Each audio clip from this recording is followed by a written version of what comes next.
filimku wuxuu ku bilaabmayaa nin da'dhex ah oo lagu magacaabo Sclonte isagoo u watay gaarigiisa qadiimka ahaa dugsiga sare ee Garfield halkaas oo lagu waday inuu ka bilaabo maalintiisii ugu horreysay ee macallinimada. Intii uu jidka kusii jiray waxa uu ka eegayay daaqadda oo markhaati ka noqday aragtida firfircoon ee bulshada Latino iyo dadka uu ku iibinayay miraha waddada oo ku mashquulsanaa hawl maalmeedkooda. Muddo kadib markii uu soo gaaray iskuulka, Sclonte waxa uu soo soconayaa dhanka reception-ka halkaas oo uu ka helayo war xun. Inkasta oo lagu shaqaaleysiiyey macallin kombuyuutar, soo dhaweeyaha ayaa ku wargeliyey in isaga loo magacaabay macallin xisaab. Marka uu maamulka weydiiyo khaladka meesha uu ka jiro, waxaa loo sheegay inaysan olin wax kombuyuutar ah iskuulka, sidaa darteed waa inuu si aamusnaana u gutaa waajibaadka loo xilsaaray. Isagoo aan haysan dooq kale ayuu si cagajiid ah u oggolaaday. Kadib markii uu bilaabay Sclonte inuu dhex galo doorkiisa cusub, waxa uu la kulmay Miss Raquel Ortega oo ah madaxa qaybta xisaabaadka, waxayna u sii raacday kalaaskiisa. Nasiib darro, markii uu Sclonton soo galay fasalka, ardaydu waxay u muuqdeen kuwo diidan oo carqaladeynaya, waxayna ku doodayeen inaysan ahayn xisaabtu maaddo qiimo leh si ay u bartaan. Sclontena waxa uu ku dadaalay siduu ayaga u xakameeyo, laakiin taasi waxba ma tarin. Taas waxaa uga sii daran gambalalka beenta ah oo soo dhacaya, taasoo keenaysa in ay ardada ka yaacaan gebi ahaanba fasalka. Intaa kadib, Sclonte waxa uu ogaaday in ardada qayb ka mid ah ay jabiyeen gambalalka si ay uga dhigaan mid iska soo dhacaya oo aan kala joogsi lahayn. Kadib markii ay dhammaadaan fasaladu, Sclonte waxa uu ku soo noqday gaarigiisa kaliya si uu u ogaado in daaqaddu ay jaban tahay, raadiyoogana uu maqan yahay. Isagoo dareemaya niyad jab ku saabsan maalintiisa koowaad ee shaqada, waxa uu ku soo noqday gaarigiisa isagoo xanaaqsan. Kadib waxa uu arkayaa deriskiisa oo lagu magacaabo Joe, waxayna galayaan wada sheekaysi gaaban. Halkaas waxaynu ku ogaanay in Sclonte uu ka shaqayn jiray shirkad kombuyuutar ah oo uu mushaar sare ka qaadan jiray ka hor inta uusan go'aansan inuu ku biiro dugsiga isagoo ah macallinka xisaabta. Wixii ku dhiirigeliyey isbeddelka shaqada waxay ahayd inuu wax baro ardada Latino kana caawiyo inay helaan buundooyin wanaagsan. Maalinkii xigtay waxaan arkaynaa Sclonte inuu soo galay fasalka isagoo xiran dharkii hilibka si ka duwan sida caadada ahayd, islamarkaana sida bac tufaax ah. Waxa uu leeyahay fikrad hal abuur leh si uu ardayda u baro wax ku saabsan jajabyada iyo saamileyda, isagoo u jarjaraya tufaaxa qaybo kala duwan una qaybinaya si siman. Wax la yaabka leh ayaa ahaa qorshihii waa uu shaqeeyey, ardayduna islamarkiiba ay howlgaleen si toganna uga falceliyeen hawsha, iyaga oo qoslaya islamarkaana wax baranaya. Si kastaba ha ahaatee, arday leh dabeecadda caasinimada ayaa khalkhal gelinaya fasalka isagoo u taagaya Sclonte farta dhexe.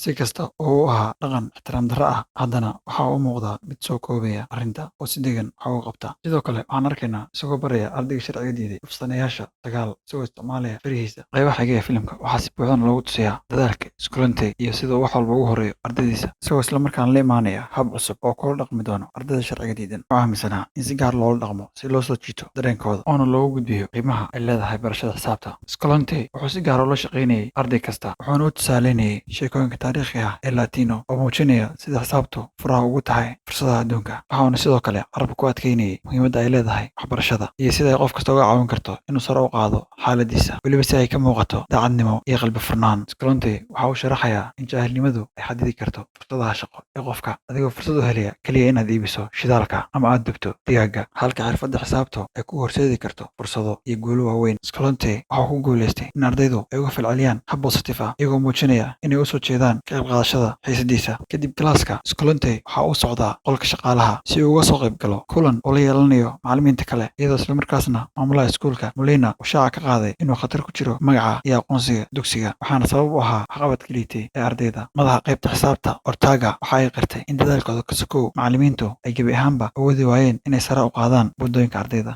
balse arrinkaas waxaa si geesinimo looga soo horjeestay Sclonte si uu u caddeeyo inuu wanaajin karo buundooyinka ardayda isagoo adeegsanaya habkiisa waxbarasho ee gaarka ah. Si uu taasi u caddeeyana, maalintii xigtayba si dhaqso ah ayuu u mariyey ardaydii tartankiisa, inkastoo ay haddana si uga cagajiideen inay ka qayb qaataan. Sclonte wuxuu ku dhiirigelinayaa inay xisaabta u arkaan qalab lagula dagaalami karo faqriga iyo cunsuriyadda. Waxaan arkaynaa Sclonte oo soconaya waddada fasalka, kadib arday magaciisu yahay Angel ayaa u soo dhawaaday isagoona weydiisanayay inuu caawiyo. Waxa uu noo sheegay inuusan wax la baran karin cadaadis ka haysta saaxiibadiis, islamarkaana waxba ka codsaday inuu siiyo buugaag si uu ugu akhristo guriga. taasina waxay markhaati ka tahay rabitaanka Angel ee ahaa inuu wax barto. Sidaa darteed, Sclonte wuxuu buugaag uga soo amaahday maktabadda isagoo u rajaynayay inay ka caawinayso waxbarashadiisa. Si kastaba ha ahaatee, ardayda si isku mid uma rabaan waxbarashada, oo mid ka mid ah ardaydaasi waa Lobby, taasoo diiday inay soo gudbiso shaqo gurigeeda oo xitaa diiday inay ka qayb qaadato kidiska. Si ciqaab ahaana, Sclonte waxa uu horkeenay fasalka, qof walbana waxa uu ku qoslaa iyada, taasoo keentay inay dareento ceeb. Sclontena waxa uu muuqanayaa mid xun, laakiin waxa uu aaminsanaa in forjada iyo xishoodku ay yihiin qalabka keliya ama qaabka keliya ee dib loogu soo celin karo ardayda caasiyiinta ah. Muuqaalka xiga waxaan ku arkaynaa xaqiiqada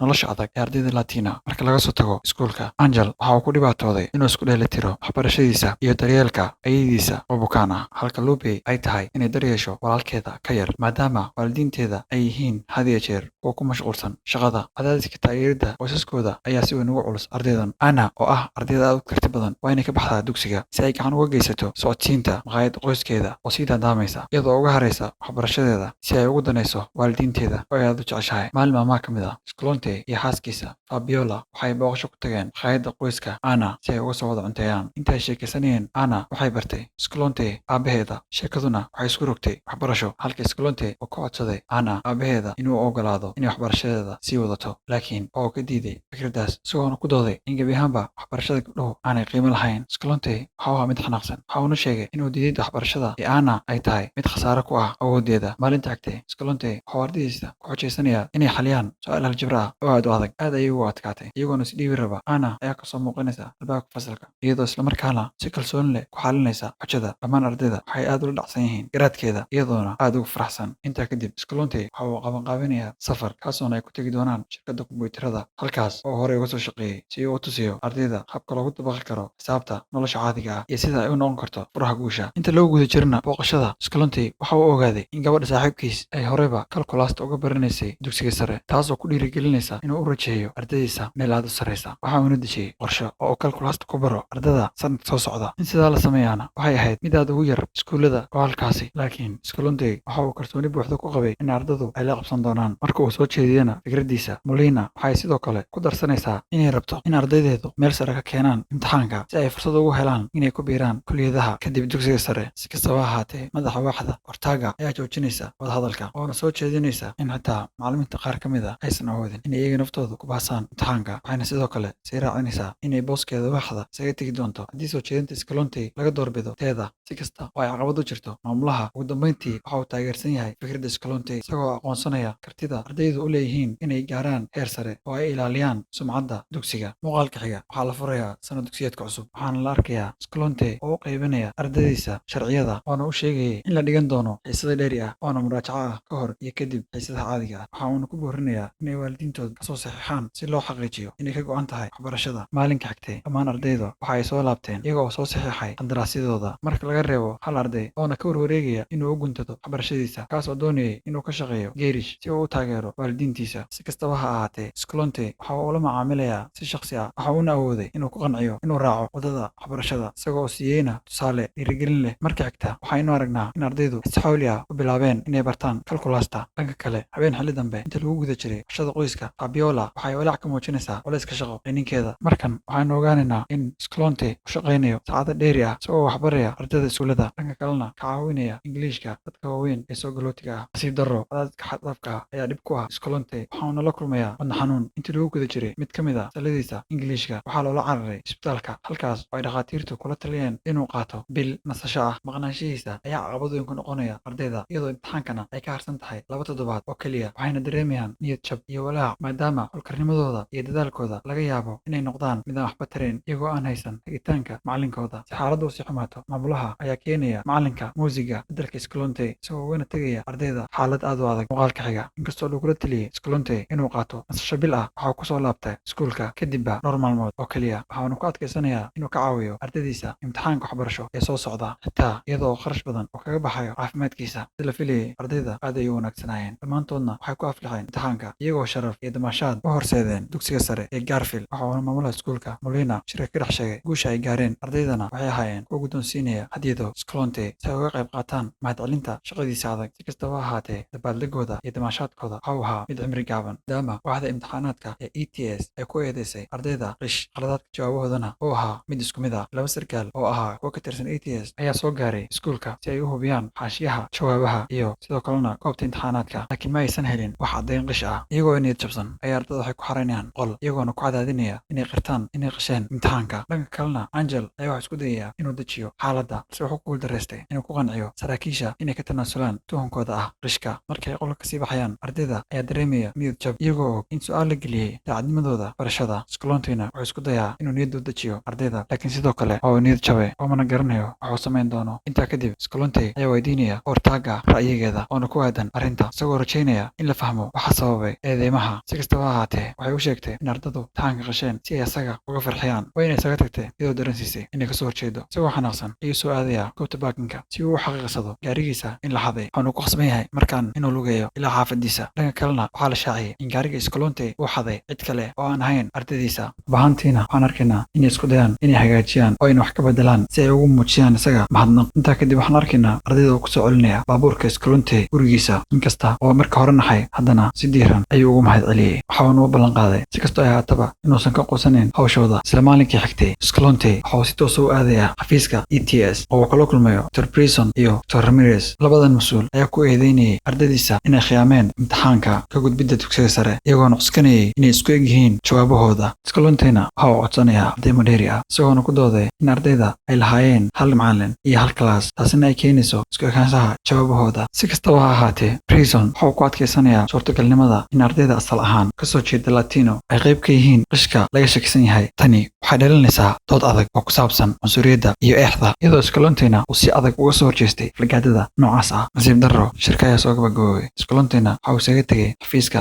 ETS isagoo dareemayana niyad jab oo xanaaqsan, laakiin ma ahan mid quusan doona. Sidaa darteed, isagoo kaashanaya ardaydiisa, waxay go'aansadaan inay ka hor imaadaan nidaamka, waxayna isu diyaariyaan inay dib u galaan imtixaanada, iyagoo go'aansaday inay caddeeyaan awooddooda oo ay iska caabiyaan eedeymaha ka dhanka ah. Marka ay soo dhawaato maalinta dib u gelidda imtixaanku, Escalante waxa uu isku xilsaaraa inuu hubiyo in ardaydiisu si wanaagsan ugu diyaar garoobeen dhammaan su'aalaha. Sida noo muuqatana, ka hor maalinta imtixaanka waxay ku qaadanayaan habeenkii oo dhan, isagoo ka caawinaya ardaydiisa kalkulaasta, isagoo naqsho ugu karinayay gurigiisa. Subaxda imtixaanka, ardaydu waxay isugu yimaadeen howlka, halka Escalante uu ku sugaya xafiiskiisa isagoona walacsan. Wax yar kadib, imtixaanka ayaa bilowday. Qof kastana wuxuu bilaabay inuu uga jawaabo su'aalaha si kalsooni leh. Su'aalahana way ka adag yihiin sidii caadiga ahayd, laakiinse ardaydu si wanaagsan ayay u diyaar garoobeen, taasoo ay ugu wacan tahay dadaalka geesinimada leh ee macallinkooda. Intii Escalante uu si walaac leh u sugayay natiijada imtixaanka, waxaa loo sheegay in dugsiga uu ugu dambeyn helay kombuyuutarada. Isagoo farxad la kala batay ayuu u soo cararay xafiiska maamulaha. Isla marka uu soo gaarayna, waxa uu maqlayaa isagoo natiijada kaga hadlaya telefoonka.